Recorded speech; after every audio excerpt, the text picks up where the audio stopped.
Welcome back to another episode of Full Time Dad Lifestyle Show. Let's go. Today we go. Judge a person not by what they accomplish, but what they had to overcome for their accomplishment. People that are hungry have zero excuses for not pursuing their dreams. And they come back again and again and again. They operate like Willie Jolly, who said that a setback is a setup for a comeback. I've got a saying, if life knocks you down, try and land on your back, because if you can look up, you can get up. You can get up. You can get up. Get up. I'm training people to get into their greatness, to begin to develop the courage to pursue dreams beyond their comfort zones. Because in order to do something you've never done, you've got to become someone you've never been. When you're pursuing your greatness, you don't know what your limits are, so you act like you don't have any. There's never a shortage of opportunities. It's just a shortage of thinking. Because some things are taught and some things are caught. When I was in the 5th grade, they put me back from the 5th grade into the 4th grade. I failed again in the 8th grade. I have no college training. So being identified and labeled as DT, the dumb twin, it gave me a lot of things to overcome. And so there was no one to dispute what was said about me, and I bought it. Even if you are told a lie, faith comes by hearing and hearing and hearing. You hear it often enough, it becomes your reality. Perception, not challenge, becomes real for you. Someone's opinion of you does not have to become your reality. So if you can track failure, you can also track success. You have greatness in you. I don't know you, but here's what I know based upon my own experience. You have greatness in you, that you have the ability to do more than you could ever begin to imagine. You have greatness in you. There's a presence in each and every one of us that waits and listens to the voice of the genuine in yourself. It will be perhaps the only God you will ever have or hear. And if you cannot hear it, all of your life will be spent on the ends of strings that somebody else pulls. When you recognize your greatness, no one will ever pull your strings. You are different. You were created on purpose with a purpose to manifest that purpose through you. But you will never exercise authority and dominion over your life until you exercise authority and dominion over what you are not. Most people go through life living the lie that has been told about them. There's something in you that's greater than your circumstances. There's something in you that's greater than the adversities that you're facing. In life, you're either in a problem, just left one, or headed toward one. You have greatness in you.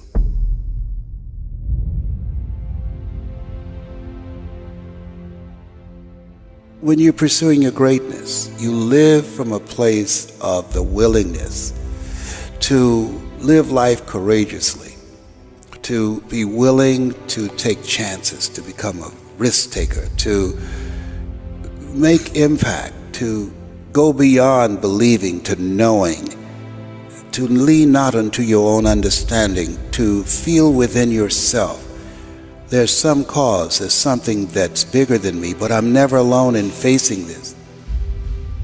There's a presence that will never leave me nor forsake me, and that when you step into that place, more of thee, less of me, that there's a place where we can go within ourselves. There are things that we can accomplish, things that we can do, that eye has not seen, ear has not heard, nor is in the heart of mankind what God has in store for us.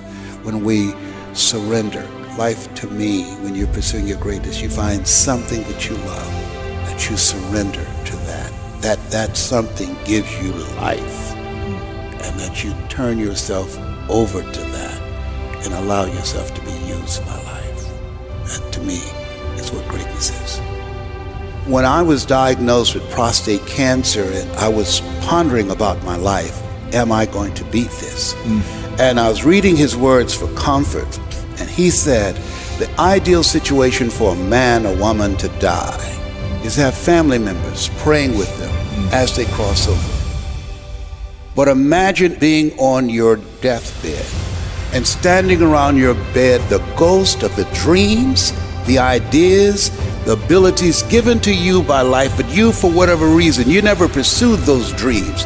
You never acted on those ideas. You never used those gifts, and there they are looking at you with large angry eyes saying, we came to you, and only you could have given us life, and now we must die with you forever. And the question is, if you died today, what dreams, what ideas, what gifts will die with you?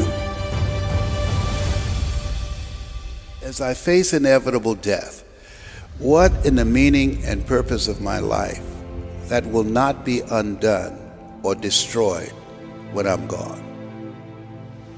My goal now, we learn, we earn, we pass it on.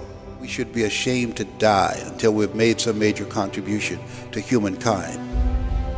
I think it's important that people find something that gives their life a sense of meaning and value that drives them, that becomes their magnificent obsession. Because we live in a world where we're told more about our limitations rather than our potential, we go to our graves never knowing who we really are. How do we develop a sense of belief? What I'm hearing you say is belief is one of the most important things we can have in ourselves. It is major. It's an ongoing process. I encourage people to read at a minimum of 30 to 40 pages of something positive every day to program your mind, and all of us can do that. We can go to the library and check out books. When I think about Og Mandino, who wrote The Greatest Salesman in the World, he was on the verge of committing suicide, went to the library, read the book Think and Grow Rich, and his life turned around. Your mindset, your diet, and positive relationships, giving yourself a healing, nurturing environment strengthens your immune system and allows you to stay here longer and do your great work. So you have to program yourself or your mind will be programmed. In order to do something you've never done, you've got to become someone you've never been. You've got to become a risk taker. This God said, if you're not willing to risk, you can't grow. And if you can't grow, you can't become your best. And if you can't become your best, you can't be happy. And if you can't be happy, then what else is there? When you find something that you love, you will study it. Something that you love that becomes not just confident, but you will become competent on that. I pour myself into it. I lose myself into it because it's not about me, it's about the audience. Ask for help, not because you're weak, but because you want to remain strong, and don't stop until you get it. I tell people, you're going to face tough times, but I affirm, no matter how bad it is or how bad it gets, I'm going to make it. You don't get in life what you want, you get in life what you are. Develop your communication skills, because once you open your mouth, you tell the world who you are. He said, live a life of contribution. Decide that you are going to live your life in such a way, as Horace Mann said, you should be ashamed to die until you made some major contribution to humankind. And I want to find other people who have that kind of magnificent obsession, who have that kind of conviction about their lives, who want to make that kind of mark of their lives.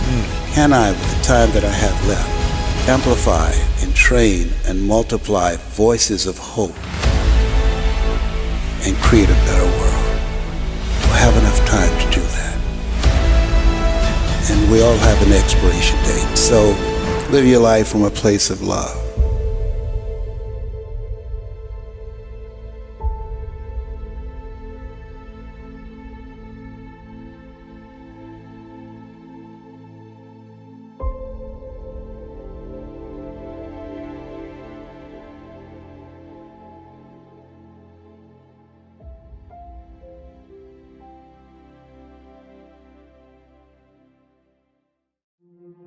Judge a person not by what they accomplish, but what they had to overcome for their accomplishment. People that are hungry have zero excuses for not pursuing their dreams. And they come back again and again and again. They operate like Willie Jolly, who said that a setback is a setup for a comeback. I've got a saying, if life knocks you down, try and land on your back, because if you can look up, you can get up. You can get up. You can get up. You can get up. I'm training people to get into their greatness, to begin to develop the courage to pursue dreams beyond their comfort zones. Because in order to do something you've never done, you've got to become someone you've never been. When you're pursuing your greatness, you don't know what your limits are, so you act like you don't have any. There's never a shortage of opportunities. It's just a shortage of thinking. Because some things are taught and